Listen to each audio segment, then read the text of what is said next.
Hey everybody, how's it going? Yeah, it's that day. It's the day known as Thursday. That's right. And we have a share. Nothing that you haven't seen before, or maybe that you don't even own. Something that you probably do own, maybe multiple of them. But I'm going to talk about Rayo and a few other companies that would spend some money to have their lanterns marked with their company. That's right. So sit back, grab something to drink or snack on. Or if you're inclined to have some tobacco, which I am not allowed to do anymore, by all means, have one in my honor. Yeah.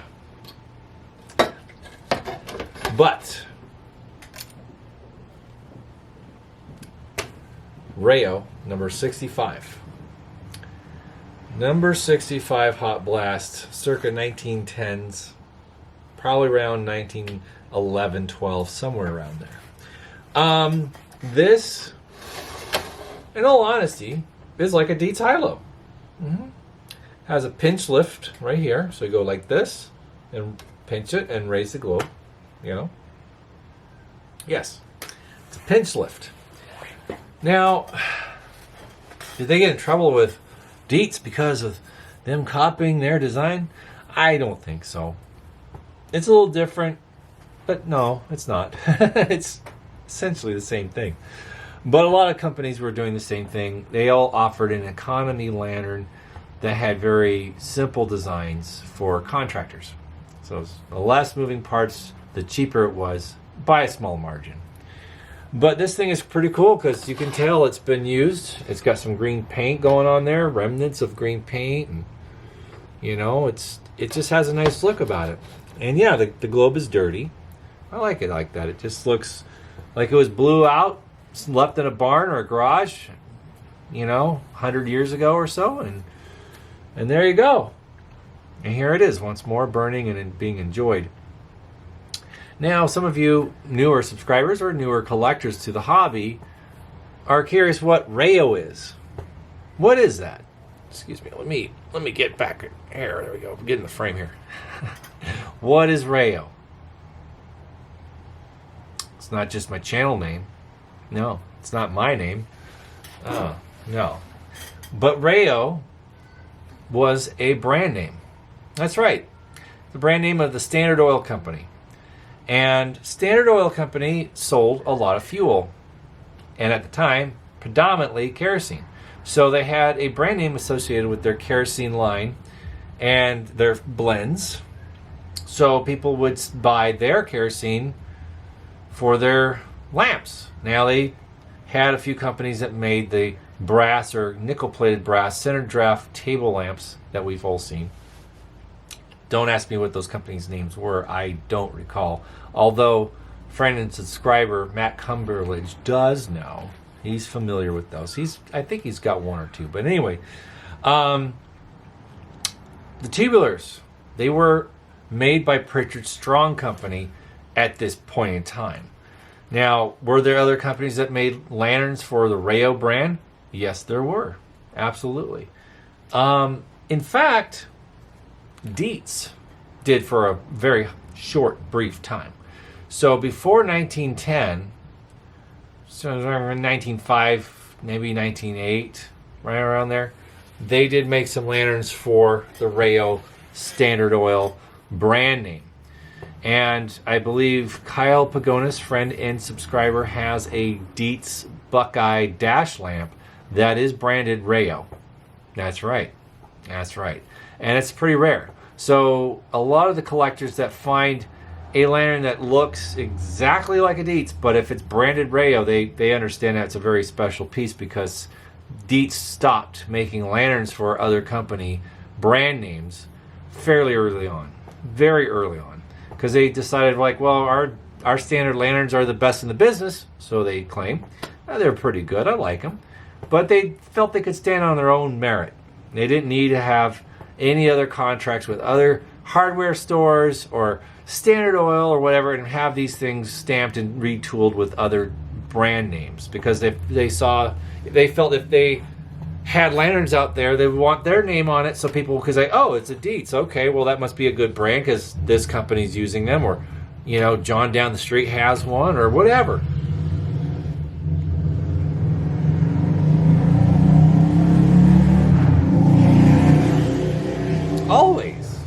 Always.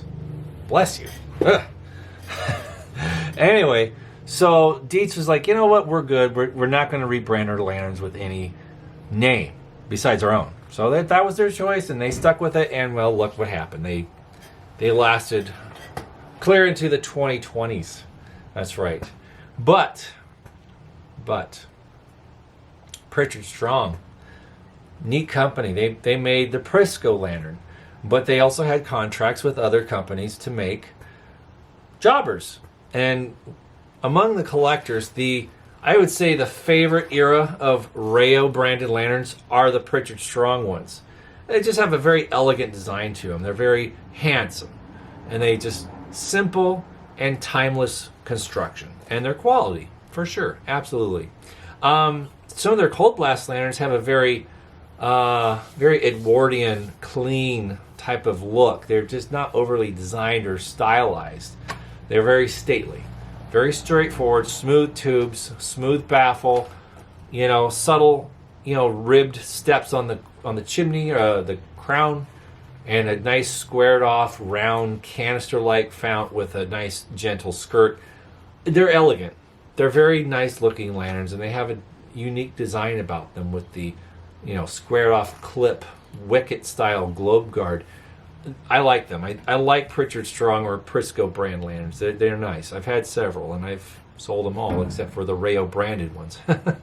But anyway, the Rayo name was eventually picked up in 1919, 1920 by Embury, because Pritchard Strong decided, like, well, we don't want to do lanterns anymore. They continue to make flatware and other tinware.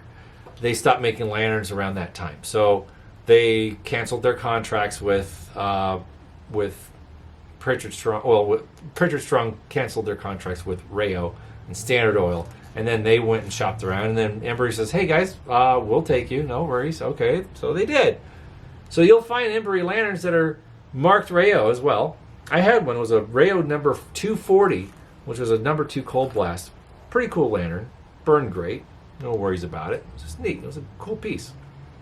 But it looks just like an Embury. You know, there was really no distinction between the two, and it was just one said Rayo and the other one says Embury. Not that it really matters. I mean, Prisco offered the same lantern, the 65, but it was a Prisco. You know, actually, this lantern is harder to find marked Prisco than it is Rayo. The number 65 Rayo, it's hard to find the Prisco equivalent of this model. It is. Now, you can find the Prisco number O that has a side lift, kind of like a Monarch, you know. But now in the Rayo version would be a Rayo 75. But the 65, the crossover for this model through the Prisco catalog, I don't know what the number is, but I can't say I actually seen any of them. So they're kind of rare. But the Rayo brand ones are very easy. Well, they're out there. They used to be easier to find. They're getting a little harder. People are keeping them and not selling them as much. But the real tough one is this guy. This is a Rayo number 17. This is another Pritchard Strong lantern. Now, some of the guys have suggested that the air tubes came from Dietz, because Dietz used square air tubes. Now, I can't substantiate that. I can't prove or disprove that theory, but I know that maybe Pritchard did work out a deal for square air tubes from Dietz, because these do have kind of like the little star type of aesthetic to it, because it has the same reinforced crease on the flat side, the outside edge. But, you know, there's a complete crossbar here, and the center draft tube comes up and is soldered to it, and it doesn't continue all the way to the top like on these, or the little star. But whatever the case is, it's cool. But the Prisco version of this that's not marked Rayo, that's harder to find. These do turn up ever so often on eBay, and they're really nice, charming compact, nice little lanterns. I think they have a really nice aesthetic about them. They look nice, and they burn well too. Yeah, I like it so much. That's why I named my channel Rayo Rob. It's because this guy, the number 17. But the Pritchard Strong, non-Rayo version, I think is a number 117. Yeah, it's pretty crazy. It is. But it's they're very rare. Somebody, I think John Morris, has a 117 or 117 Pritchard Strong Prisco, little hot blast like that guy. But anyhow, jobbers or lanterns rebranded are kind of a curveball for a lot of new collectors. They are. That's right, they are, because a lot of new collectors don't understand about manufacturers selling lanterns to other companies that they put their names on. It's not something that is on their, radar, because we all are familiar with generic brand stuff. We are. We all understand that you could go to the grocery store and buy essentially the same thing, but the store brand, which now has a bad connotation. At one time, store brand was the quality choice, and they won't, because the store wanted you to buy their brand, and they put out good products, and they wanted you to buy it, so they would get a little bit more money than if you bought the name brand. But it was, of course, comparable quality and value in general. But at that time, the store brand was a better option. It was a fancier version. So especially with like Norley Diamond, Shapley, Norvell Shapley, or Our Very Best, which was Hibbert Spencer Bartlett. Some of the other hardware retailers put extra detail and fancy flourishes in their store brand lanterns. That's right. This was in the 1910s. So everybody was competing for your business before World War I. That's right. And so a lot of the Embury lanterns had some very special designs, stamped air tubes, some very cool stuff. So it was pretty cool. It was really neat to see that kind of attention to detail. Copper fans, copper this and that, all that stuff. So, they were a little fancier than some of the run-of-the-mill or traditional standard lanterns that were being sold by major stamping companies like Dietz and whatnot. But so when you're collecting, you're out there and you find something marked Rayo, just know that was marked for Standard Oil's promotional purposes. So they sold lanterns, and then they would say, hey, if you buy a lantern, then we'll give you this much fuel, or if you buy this much kerosene, we'll give you this lantern, or whatever. They knew how to get you hooked on buying more of their kerosene. There was always a rub. There was always a gimmick. But this generation of Rayo lantern is definitely one of my favorites, and I do pick them up ever so often when they come across my path. I just think they're very balanced and well designed, and they have a very simple but handsome look. That's how I feel about it. But yeah, it burns really nice. Just looks good. I mean, this is something I would definitely take camping. Be something nice to have on a table or in the tent. This nice dark green paint would look really handsome sitting on a milk crate or an old wood crate in the old canvas tent. And they're like, well, you're going to put a kerosene lantern in a tent? Well, yeah. Why not? Aren't you afraid of it catching in fire? No, not at all. Because, well, see, glass. The flame is in there. But I've demonstrated this. If it falls over, it'll turn out. Watch. Watch.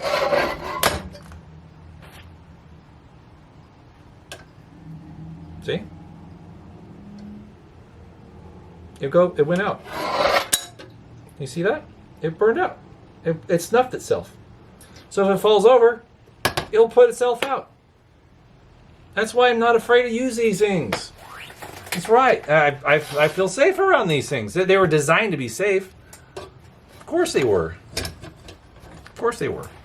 That's why the fount, the burner cone, is designed the way it is. It helps spread the flame.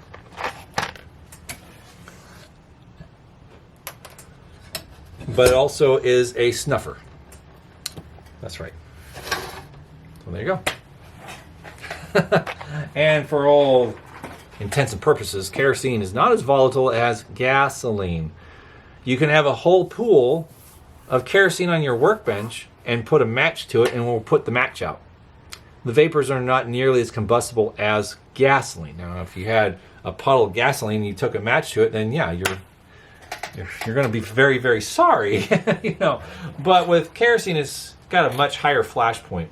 So, you know, of course, yeah. If you have a carpet soaked with kerosene and you drop a match on it, it's going to catch fire because carpet or fabric is like a wick, so it's going to do that. But if it's a polished floor, hardwood floor, hard anything, it's not going to really catch fire because it doesn't have a vessel or a host to burn like a wick. Anyways, granted, not the safest, but still safer than most people realize. That's right. But anyways, it's fun stuff. So when you're out there picking, paying attention. So when you pick up a lantern and it says Rayo, it's like, oh, cool, Standard Oil, neat, you know. And now you know. Or if you see something that's, you know, says Spencer Hibbard Bartlett, OVB, then you know that's a jobber for a hardware company. Or if you see Shapley, you know, Norvell Shapley Hardware or Norley Diamond, that's a hardware company. That's a hardware store. You know, there's a lot of them. Like that Townley. That Townley out of Kansas City, Missouri, I sold that to a subscriber and friend. And he's excited to get it. He's going to fix it up and get it going. So that's really exciting. It's a cool piece. It's very rare. So when you find some of these store brand stuff, it's actually pretty cool. CT Ham did it for Norley Diamond for quite a while, as well as Embry. I think Embry picked it up after Ham was out of business. But a lot of the lantern stamping companies, they all took turns doing, jobbers for other retailers. Embry was the last one. Embry had all the contracts with the department stores and all the hardware stores by the 1940s, and of course we know that, or maybe you guys don't know, but Embry sold out to Dietz in about 1953-54. That's right, that was the end of Embry, and they were the last company that made lanterns for other companies, because by the 1940s you only had Embry and Dietz, and I think maybe Paul's. I think Paul's, the Wheeling Stamping Company, I think Paul's was still around through the 40s, but not much later than that, to my understanding. So there you go. Lantern history. It's kind of crazy. It's kind of interesting once you think about it. But Rayo stuff, it's fun. Buy it when you find it, get it going, and enjoy. Yeah. Now, Standard Oil sadly doesn't really offer kerosene anymore. I wish they did. They might, but they don't offer it here. I have to go to Trader Joe's. Trader Joe's. I mean Walmart. See, I have to do some grocery shopping today, and I'm already thinking of the places I have to go. And so forgive me. Walmart is the only place I can find kerosene, and it's Crown kerosene, and I'm paying mostly for the bottle it comes in. Yeah. So yeah, kerosene traditionally is about $5 a gallon, and so I'm getting 1 gallon for, $12 because of the stupid gallon, the jug it comes in, and of course the taxes and everything. So whatever, but a gallon will last me a while longer, especially now since I'm not out in the garage, hanging out and doing much stuff out here, since I'm no longer able to enjoy my space the way I used to. So kerosene will last me a lot longer, but that's fine. It's going to be warmer out here. Eventually, the summer will really get underway, and yeah, that's what it is. Yeah, excuse me. I hope you guys enjoyed this little episode for this week. Thanks again for tuning in and enjoying my banter and my, pointless, useless knowledge about these things. I know that's why you guys keep coming back, is because it is interesting. It's fun. I love sharing history with all of you. I really do. But just so you know, there is a project I'm working on. There's something I'm going to be launching in the next several months, and I'll be launching it with someone special. And that's right. We're thinking about doing a podcast. Yeah. And I'm not going to tell you the name of the podcast because I don't want anyone to steal it until we actually get it, buttoned down and locked in. But it's going to be fun. It's going to be very off the cuff, very raw, and very natural. So this will be something for the adults. This is going to be something where we can all sit around a table, maybe have some whiskey. It's going to be evening type of podcast. We're going to sit around a table and we'll have a lantern to burn. It's not going to be about tubulars. This is going to be still the same channel, but it'll be a podcast about things that frustrate us that we can't really control. But we're just going to have some rants. We're going to rant, and it's going to be fun. We're going to just banter, and we're going to have guests and talk about certain things. We're going to have certain themes for each episode. So yeah, just thought I'd put that out there in the ether, out there in the the interwebs out there. So be on the lookout for that. And I will definitely have a launch, and I will leave you guys a link to the podcast when we have a couple of episodes uploaded, so you guys can check it out. So thought I'd put that out there. And I am doing the graphic design work for the podcast, of course. Duh. But it's gonna be fun. Yeah. So keep that bookmarked. Keep that in mind, and I'll let you guys know when we have a few episodes up and loaded, and it will be great. It'll be a lot of fun. All right, you guys, take it easy, and we'll see you in a week's time. Be well.